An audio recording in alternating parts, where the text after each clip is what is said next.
O ministro Flávio Dino, do Supremo Tribunal Federal, determinou a suspensão imediata de novos repasses de emendas parlamentares para institutos do ensino superior em 8 estados, por não terem se manifestado a respeito de medidas de transparência com o dinheiro.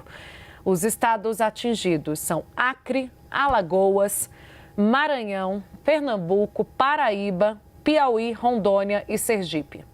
Além disso, os estados que deram respostas consideradas incompletas vão ter mais 15 dias corridos para se manifestar. Na decisão, Dino ressaltou a existência de mais de 6 mil planos de trabalho não cadastrados, ou seja, quando há uma movimentação do dinheiro de emendas parlamentares sem o devido detalhamento de para onde esse dinheiro foi. O ministro também determinou que os estados beneficiados por esse tipo de repasse prestem contas em até 90 dias. A decisão é relativa a planos de trabalho de 2020 a 2023. A Luísa Martins está com a gente, vai comentar um pouco mais dessa nova investida do Flávio Dino, uma investida a qual os parlamentares já deveriam estar cientes que poderia acontecer, Luísa.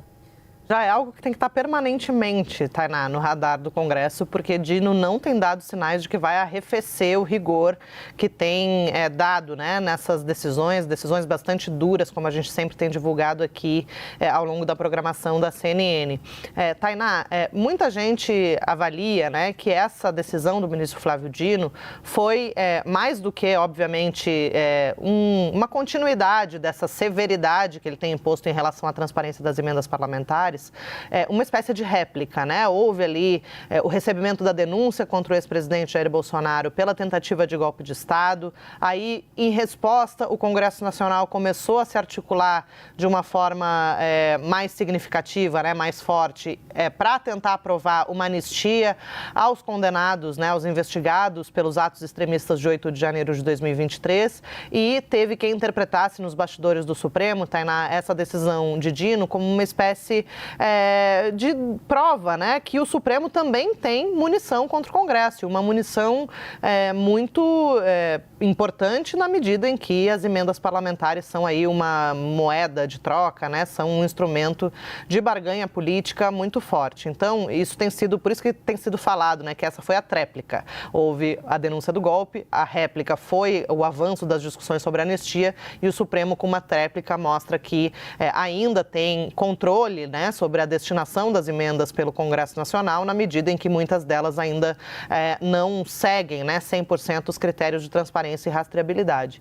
A gente lembra que houve um acordo homologado recentemente pelo Supremo Tribunal Federal, um acordo de um texto que foi proposto em conjunto entre o Congresso Nacional e o Poder Executivo, né, e o governo do presidente Luiz Inácio Lula da Silva. A partir da aprovação do orçamento, o governo promete, inclusive, em 15 dias, uma portaria para detalhar vários pontos aí da operacionalização da destinação dessas emendas parlamentares, inclusive com o oferecimento ali de uma espécie de cardápio dos programas estruturantes que devem ser os destinatários, digamos, desses recursos provenientes das emendas parlamentares. Então, isso foi uma forma de Dino mostrar que segue atento e de o Supremo também mostrar que tem ainda o controle, né, de todas essas discussões em torno das emendas parlamentares. Como você disse, Tainá, a decisão do ministro Flávio Dino destaca a questão das emendas PIX, sem plano de trabalho. Muitas delas haviam sido liberadas e agora é preciso uma prestação de contas. O ministro Flávio Dino sempre fala isso.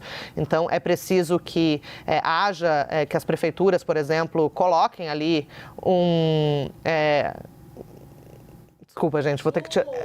Eu não sei o que está acontecendo, me perdi aqui no ponto. Pega aí de onde você parou e siga. Não, é só para concluir. Até me perdi no que eu estava falando, gente. Mas, enfim, houve esse acordo. Estava detalhando o que significa. Isso. O que o Flávio Dino, na prática, está pedindo em termos de transparência? Foi a apresentação, então, da prestação de contas referente às emendas PIX, que foram apresentadas, então, previamente, sem plano de trabalho. A gente lembra que muitas das emendas anteriores, o Congresso disse que não tinha como rastrear esse dinheiro. Isso é alvo constante de uma crítica por parte do ministro Flávio Dino.